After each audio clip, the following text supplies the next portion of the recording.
Empezamos a desfilar marcando o paso case marcialmente con fachizos acesos arredor da laxe da Eira das Meigas, lugar ben visible desde o mar, malia a brétema, particularmente desde a bocana da estreita enseada.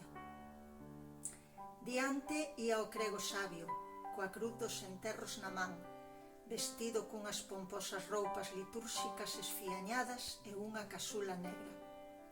Ao seu lado, un dos encapuchados portaba un gran farol que proxectaba toda a súa luz cara a él, facendo destacar a súa figura. Mesmo detrás ia outro cunha campá de son foco na man, que facía soar a cada pouco. O seguinte era eu, flamexando o estandarte negro co albo esqueleto bailarín. Detrás miña, os que pintaran de cor branca as rodas dun carro sobre unha tea negra. A medida que movían as pernas, as rodas parecían dar voltas. Éramos case 2 dúcias de ánimas en pena en ringleira con teas prendidas. Para acentuar o dramatismo, movíámonos sinuosamente por entre as chantas verticais que formaban o círculo pétreo da Eira das Meigas. Nin nós, nin o Chavián, que naqueles momentos se atopaba na punta Cachelma, onde o seu valo esperando o momento oportuno para principiar a súa parte do plan, tiñamos certeza plena do que estaba acontecendo a nivel do mar.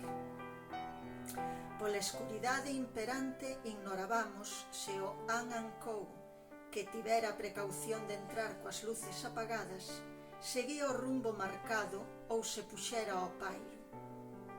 Eu non tiña a confianza cega do meu amigo de que todo ia saír como se planeara.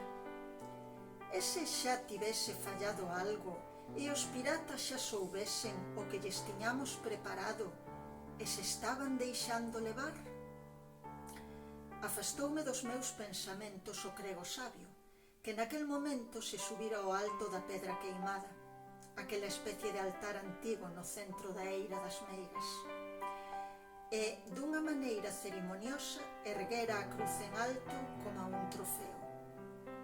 O portador dos sinos tocou un de son moi estridente, e os encapuchados empezamos a emitir unha chea de laios queixumentos e berros histéricos, ao tempo que levantábamos como a posesos os brazos cara á cruz iluminada.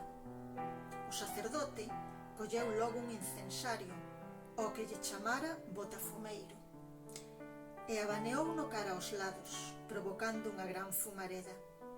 Eu flamexei con forza o meu estandarte negro co esqueleto da cor do almafí para facelo ben visible. Cando o crego baixou do altar pétreo, continuamos coa nosa procesión, en silencio, que se viu roto por unha voz grosa e profunda saída da boca da furna, mesmo debaixo de onde nós nos atopábamos. Buxerán, Buxerán, meu amado Buxerán. A min non me sorprendeu aquel berro magoado, pois emitírao un dos 2 mozos que eu deixara no interior da furna con este encargo. Chiiño do rei, posubidor dunha voz grave e estentórea. Articulara moi ben as palabras, declamando cun ton tétrico e esgazador. Non foron poucos os membros da procesión que se estremeceron co berro, pois non contaban con el. Aínda así, non me cabía na cabeza que os piratas comungasen con toda aquela comedia tan simple, malia estar ben representada. Ao cabo duns minutos, volveuse escoitar outro berro desde o interior da caverna, aínda máis afectado e macabro. Buxerán, Buxerán, meu amado Buxerán. Era unha voz aínda máis grave e profunda que a anterior, pero desta vez saída da garganta dunha muller. Fora idea miña, dado que tiña que ser unha muller, a Frolinda ou Florinda da lenda que enchamase polo troveiro da furna.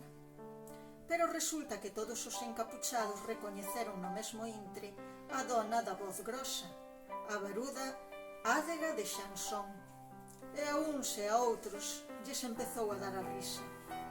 De primeiras, cuns impos malamente reprimidos, e despois xa cunha sonora gargallada xeral que foi contaxiando toda a longa ringleira sen que ninguén se puidese conter.